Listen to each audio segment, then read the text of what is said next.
My sense of humor comes from my family.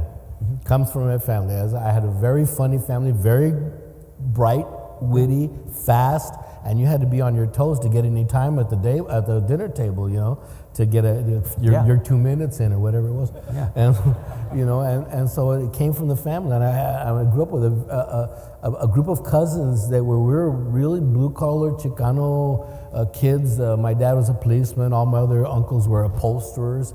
But the kids, we were academic achievers, went to Catholic school, learned all that. And we challenged each other all the time. We had this little group that my older cousin Louis, he would assign us topics.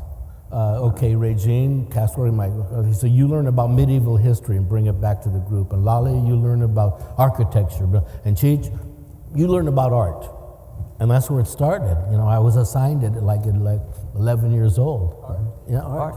Yeah, he said, go. So you knew about art at 11 years old? I would go to the library in the town I was living in, and I would take out all the art books. There was as many as they would let me take out, and I would just look through the pictures. Okay, that's Cézanne. Oh, that's cool. That's Picasso. That's Modigliani. That's Rembrandt.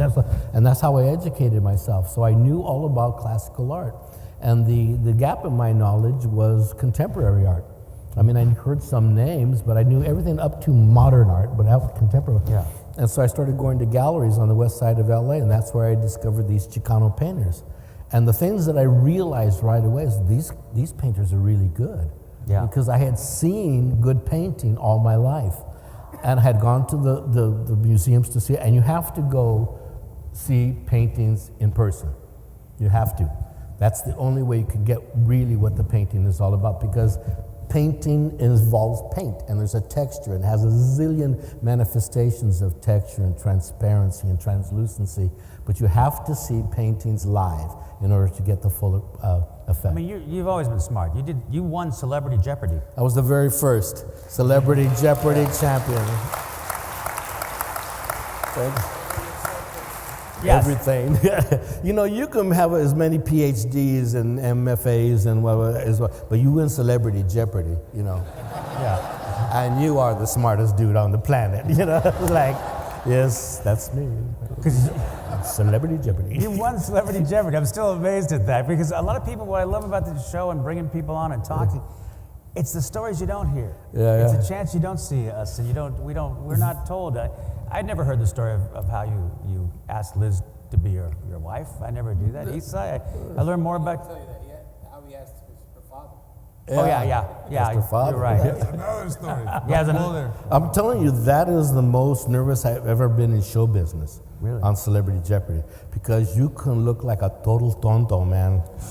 I mean, countries with a C, Honduras. I did it too. I have to. Yeah, nerve-wracking. And it's really nerve-wracking, because Celebrity or Jeopardy is a unique game in that not only do you have to know the answer, you have to know it first.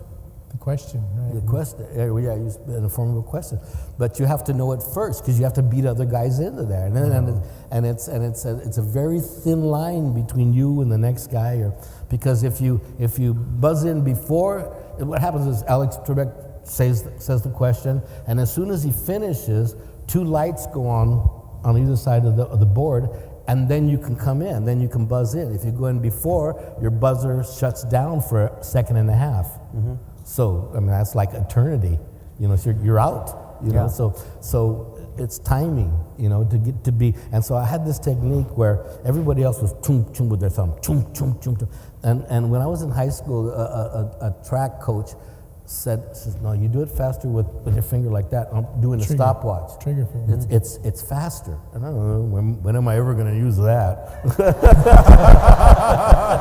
I swear to God. So you were in the side one.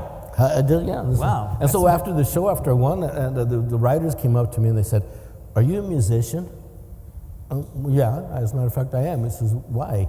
And so it says, "Well, we noticed that your timing, you're right on the beat, and every time. So that's why you won. It's just a split second, even a fraction of a second to beat the other guy in." Oh, that's I think what I loved about that is people don't realize how smart you are. You know, Until it's too late. Yeah, until it's too late.